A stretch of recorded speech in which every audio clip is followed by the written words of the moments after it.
குருப்யோ நமக. ஹரிஹி ஓம். பாப புண்ணியங்கள்.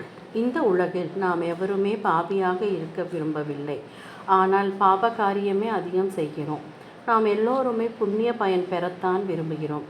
ஆனால் புண்ணிய காரியங்களை செய்வதில்லை.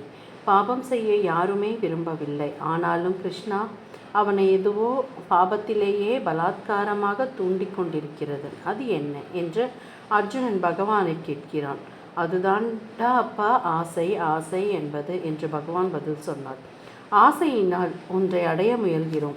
எப்படியாவது அதை அடைந்துவிட வேண்டும் என்பதால் தர்ம அதர்மங்களை புறக்கணித்து விடுகிறோம். எந்த ஆசை நிறைவேறிவிட்டால் அதோடு திருப்தி உண்டாகிறதோ இல்லை. அக்னியில் நெய்யை விட்டால் அது அணைந்தா போகிறது, மேலும் பெரிதாக வளர்கிறது. அப்படியே ஒரு ஆசை பூர்த்தியான மனசில் இன்னொரு ஆசை பெரிதாக மூழ்கிறது. சரி, அப்படியானால் ஆசை நிறைவேறாவிட்டாலே நல்லது என்று சொல்லவா? அப்படியும் இல்லை.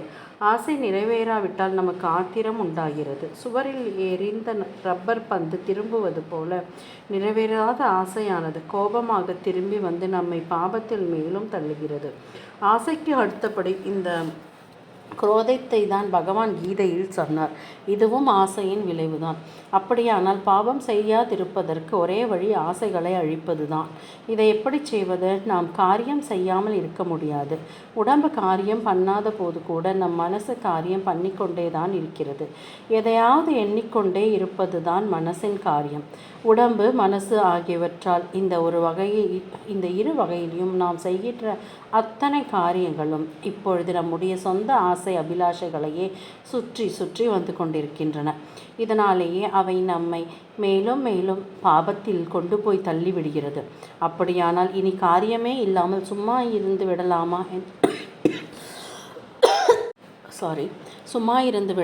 என்று பார்த்தால் மனுஷ்ய சுபாவம் நம்மை அப்படி இருக்க விடமாட்டேன் என்கிறது.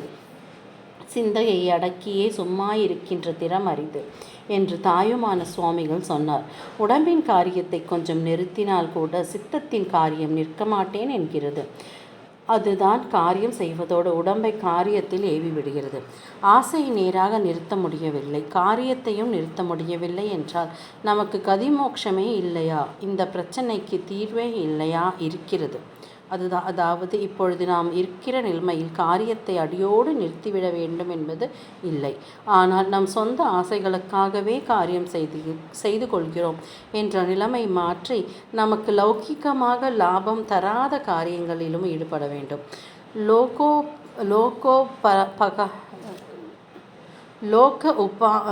லோக உபகாரமாகவும் நமக்கே ஆத்மார்த்தமாகவும் பலன் தருவதாகவும் இருக்கப்பட்ட காரியங்களில் இறங்க வேண்டும். இப்படிப்பட்ட காரியங்களில் ருசியை உண்டாக்கி கொண்டு மேலும் மேலும் ஈடுபடுகிற பொழுது ஆசைகளும் குறைந்து கொண்டே வருகிறது.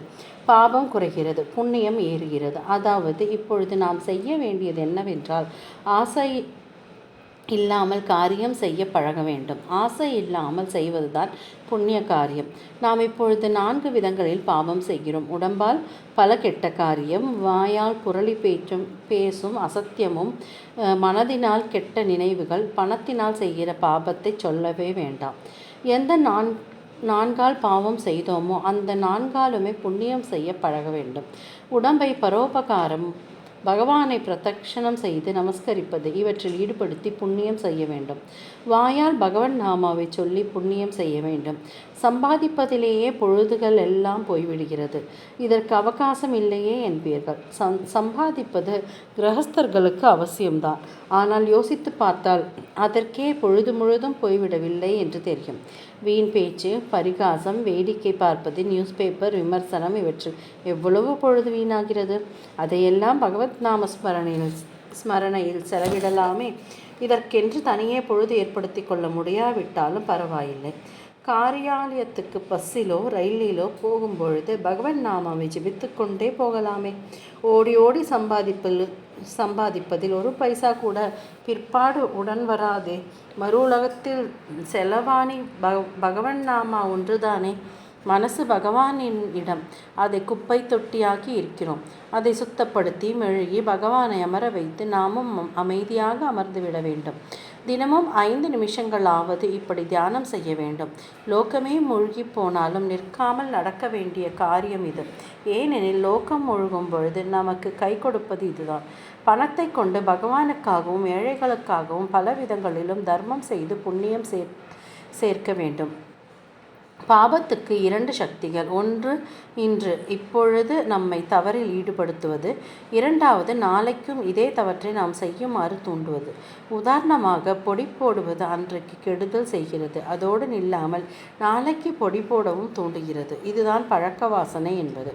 இந்த வாசனையை மங்க வைத்து புண்ணியங்களை செய்து செய்து புண்ணிய வாசனையை ஏற்ற வேண்டும்.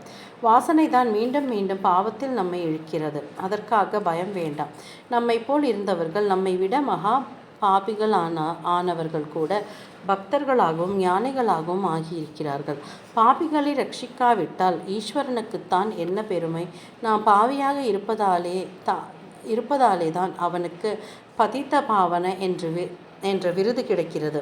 அவனுக்கு அந்த பெருமை நாம் தான் கொடுக்கிறோம். என்னை மட்டும் சரணடைந்துவிட, நான் உன்னை எல்லா பாபங்களிலிருந்தும் விடுவிக்கிறேன்.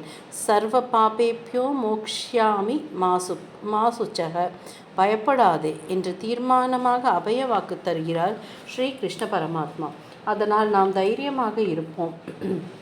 எத்தனை சுற்றினாலும் அத்தனையும் திரும்பி சுற்றினால்தான் கட்டு கழலும். பாப வாசனை அவ்வளவும் தீர அத்தனை புண்ணிய வாசனை உண்டாக வேண்டும்.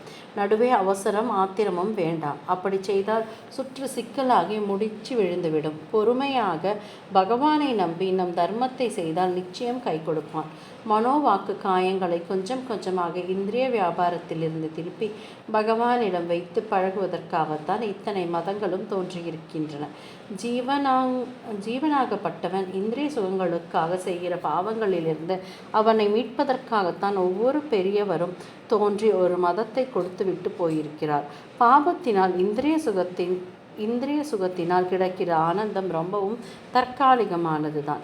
பரமாத்மாவை சேர்ந்திருப்பது தானப்பா நிரந்தரமான ஆனந்தம் என்று சொல்லி சம்சாரத்திலிருந்து அதனை விடுவித்து பகவானிடத்தில் சேர்ப்பதுதான் ஒவ்வொரு மதத்துக்கும் லட்சியமாகும். ஸ்ரீ குருப்யோ நமः. ஹரி ஓம். ஹர ஹர சங்கர. ஜெய ஜெய சங்கர.